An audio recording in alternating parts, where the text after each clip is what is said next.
It's the Ed Lover Show, and it's Power 105.1, and we are joined in the studio by former champion Mr. Roy Jones Jr. What up, Roy? What up, Ed? I didn't want to doing, get man? it wrong, so I didn't say how many championship belts you have. How many do you have? About 8. You had 8? Yeah, I had 8. And how many different weight classes? 4 weight classes. 4 weight classes, 8 belts. Wow. Yeah. He's here to promote April 3rd at the Mandalay Bay in Vegas, HBO pay-per-view. He is fighting Bernard Hopkins. Finally. Finally.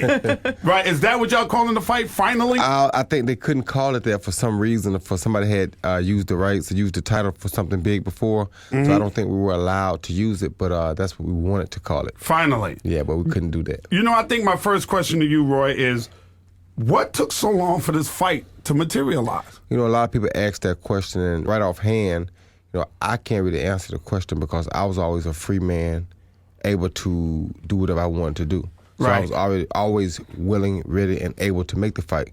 Hopkins had deals with Don King, then he had a deal with Golden Boy, so he always had a third party that he had to deal with. And he didn't want to deal with that third party the way he had to deal with him to make the fight happen. Right. So he could never take a decent chance or make it fair for me. So we couldn't make the fight happen. At one time, if I remember correctly, I think when Bernard Hopkins was fighting Jermaine Taylor, you guys had gotten into a verbal altercation about this fight. It was before that. It was before that. Yeah. Right. You wanted 60%, and he wanted an even split, and you were the champion. You were like, I'm not taking an even split. No way. For what? I mean, I was the man at the time. Why would I take a 60-40, I mean, a 50-50 split when everybody was paying to see me? And it's like, even now, they want to see, have he graduated? Have he really gotten any better over the years, like it seems like he has? That's really the only reason the fans want to see the fight, because I beat him so easy the first time. They want to see, can you beat him that easy again? Or has he gotten better? Is he going to make a fight out of it this time? Right. That's what they want to see. They're not really concerned about him. They want to see, has he gotten any better? Because, truthfully speaking, it's nothing against him, but he's never been the most exciting guy to watch. No way. So it's like, when they want to see somebody, they want to see somebody going to bring some action to the ring. And they know I don't care. I'll take chances. I put my hand behind my back. I could care less. I go out there to get a fan something to look at, something to talk about tomorrow. And that's what they pay to see. Now, after your recent loss, a lot of boxing fans and experts would say, why should we care about this fight between you and Bernard Hopkins? Why should we? First reason is that the loss was, if you go back and look on the internet and look at the things that laid up behind that loss, the guy wrapped his hands with 5 different types of tape, adhesive gauze and everything else. You can't use 5 layers of wrap on your hand. He basically had a cast. He wrapped 2 hours early so the cast could get hard.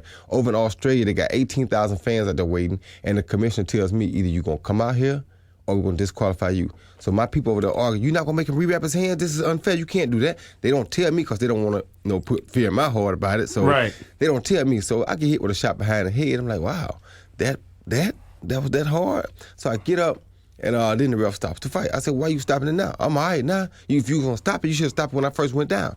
But I thank God it happened that way, because I wouldn't have wanted to go 12 rounds fighting him when he got a cast on and I don't. Wow. So it was really a blessing in disguise for me. Secondly, I get up for big fights, and I was going to kick his behind had the referee not stopped it either. Even though he had a cast on, I still was going to beat him. But I get up for fights that make sense and fights that people want to see. This is a fight that makes sense, and this is a fight people want to see. And the best thing about this is they have made me the underdog. Yes. All right. We're talking to Roy Jones Jr. If you just joined us, April 3rd is going down to Mandalay Bay HBO pay-per-view. Roy Jones Jr. versus Bernard Hopkins. Finally, Roy, do you feel you've lost anything in the ring as far as your speed or punching power? No, not those 2 things. I definitely haven't lost. If anything has diminished a little bit, it may be my reflexes, because I probably don't move quite as fast as I used to with my head, but my speed and my power definitely is not gone. How do you make up for the fact that you don't move as fast with your head? I just got to be a little smarter. I did a great job of it in the Jeff Lacey fight, and I seen that I still had it, and that's really what I wanted to see.